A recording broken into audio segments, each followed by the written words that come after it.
Nehemiah chapter 11. Now the leaders of the people settled in Jerusalem, and the rest of the people cast lots to bring one out of every 10 to live in Jerusalem, the holy city, while the remaining 9 were to stay in their own towns. The people commended all the men who volunteered to live in Jerusalem. These are the provincial leaders who settled in Jerusalem. Now some Israelites, priests, Levites, temple servants, and descendants of Solomon's servants lived in the towns of Judah, each on his own property in the various towns, while other people from both Judah and Benjamin lived in Jerusalem. And then they list from the descendants of Judah, 468 able men. From the descendants of Benjamin, 928 men. From priests, lots and lots of them, and they number them from the Levites and from the gatekeepers. The rest of the Israelites, I'm picking up in verse 20. The rest of the Israelites with the priests and Levites were all in the towns of Judah, each on his ancestral property. The temple servants lived on the hill of Ophel, and Ziha and Gishpa were in charge of them. The chief officer of the Levites in Jerusalem was Uzi, son of Benai, the son of Hashabiah, the son of Mattaniah, the son of Micah. Uzziah was one of Asaph's descendants, who were the singers responsible for the service of the house of God. The singers were under the king's orders, which regulated their daily activity. Pethaniah, son of Meshezabel, one of the descendants of Zerah, son of Judah, was the king's agent in all affairs relating to the people. As for the villages and their fields, some of the people of Judah lived in Kiriath Arba and its surrounding settlements, in Dibon and its settlements, in Jekabzeel and its villages, in Jeshua, in Moladah, in Beth Pelet, in Hazer Shual, and all these other settlements. It just goes on and on and on.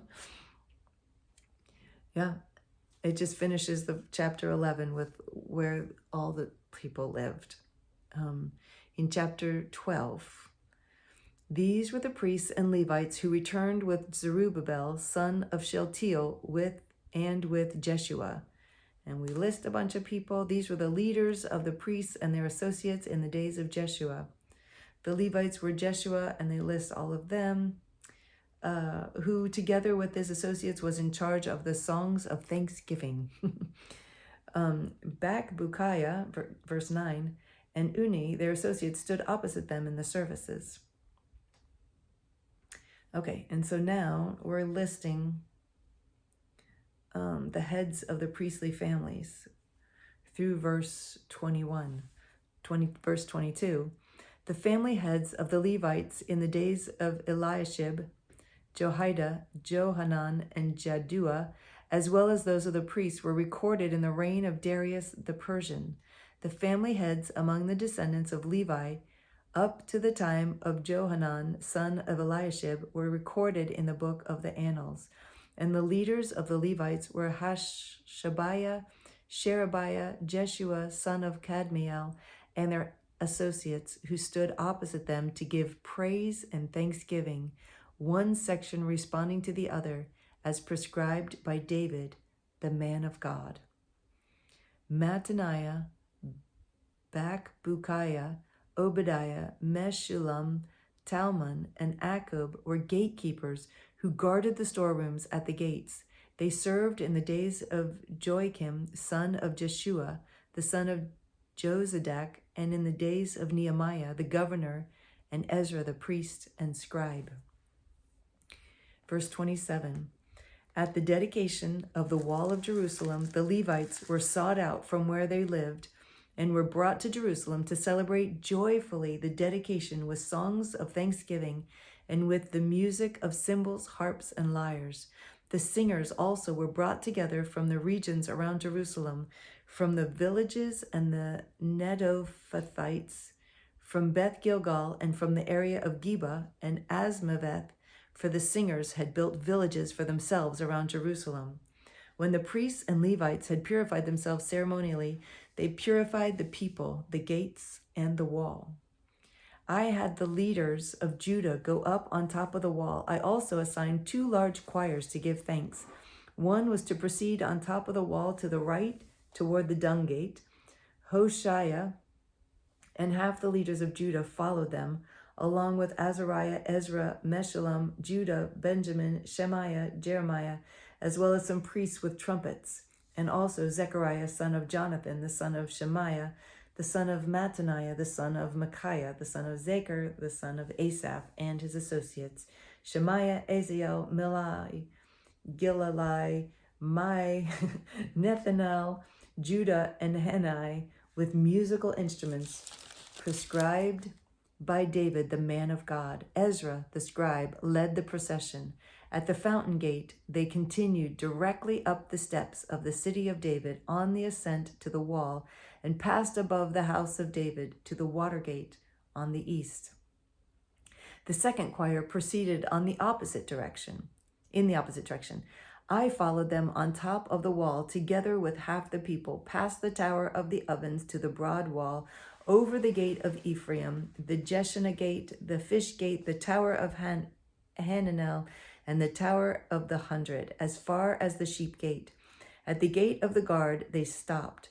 The 2 choirs that gave thanks then took their places in the house of God. So did I, together with half of the officials, as well as the priests, Eliakim, Messiah, Miniamin, Micaiah, Elionai, Zechariah, and Hananiah, with their trumpets, and also Messiah, Shemaiah, Eleazar, Uzi, Jehohanan. It's not that funny, it's just Jehohanan, Milkijah, Elam, and Ezer. The choirs sang under the direction of Jezrahiah. And on that day they offered great sacrifices, rejoicing because God had given them great joy. I love that. The women and children also rejoiced. The sound of rejoicing in Jerusalem could be heard far away. I love that. At that time, men were appointed to be in charge of the storerooms for the contributions, first fruits, and tithes. From the fields around the towns, they were to bring into the storerooms the portions required by the law for the priests and the Levites, for Judah was pleased with the ministering priests and Levites. They performed the service of their God and the service of purification, as did also the singers and gatekeepers, according to the commands of David and his son Solomon. For long ago, in the days of David and Asaph, there had been directors for the singers and for the songs of praise and thanksgiving to God. So in the days of Zerubbabel and of Nehemiah, all Israel contributed the daily portions for the singers and gatekeepers. They also set aside the portion for the other Levites, and the Levites set aside the portion for the descendants of Aaron. Chapter 13. On that day, the book of Moses was read aloud in the hearing of the people, and there it was found written that no Ammonite or Moabite should ever be admitted into the assembly of God, because they had not met the Israelites with food and water, but had hired Balaam to call a curse down on them. Our God, however, turned the curse into a blessing. When the people heard this law, they excluded from Israel all who were of foreign descent. Before this, Eliashib, the priest, had been put in charge of the storerooms of the house of our God. He was closely associated with Tobiah, and he had provided him with a large room formerly used to store the grain offerings and incense and temple articles, and also the tithes of grain, new wine, and oil prescribed for the Levite singers and gatekeepers, as well as the contributions for the priests. But while all this was going on, I was not in Jerusalem, for in the 32nd year of Artaxerxes, king of Babylon, I had returned to the king. Sometime later, I asked for permission and came back to Jerusalem. Here I learned about the evil thing Eliashib had done in providing Tobiah a room in the courts of the house of God. I was greatly displeased and threw all Tobiah's household goods out of the room. I gave orders to purify the rooms, and then I put back into them the equipment of the house of God, with the grain offerings and the incense.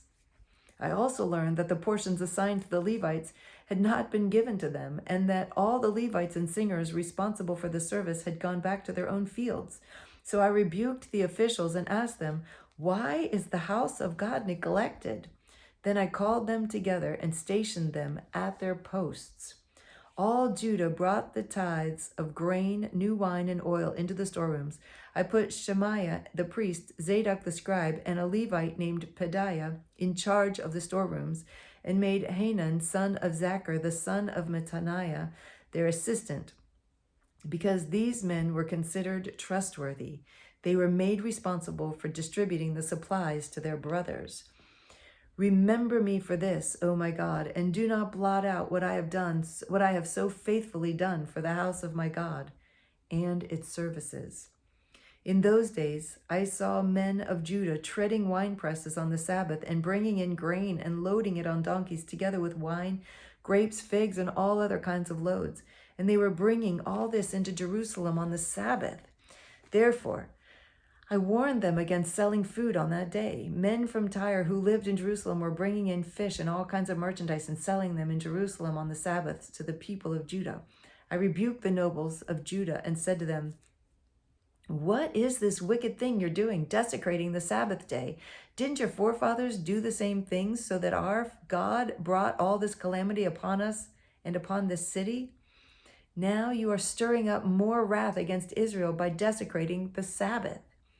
When evening shadows fell on the gates of Jerusalem before the Sabbath, I ordered the doors to be shut and not opened until the Sabbath was over. I stationed some of my own men at the gates so that no load could be brought in on the Sabbath day. Once or twice, the merchants and sellers of all kinds of goods spent the night outside Jerusalem. But I warned them and said, "Why do you spend the night by the wall? If you do this again, I will lay hands on you." I don't think he's going to lay hands on them and pray. From that time on, they no longer came on the Sabbath. Then I commanded the Levites to purify themselves and go and guard the gates in order to keep the Sabbath day holy. Remember me for this also, O my God, and show mercy to me according to your great love. Moreover, in those days, I saw women of Judah who had married women from Ashdod. I'm sorry, I said that all wrong. Verse 23.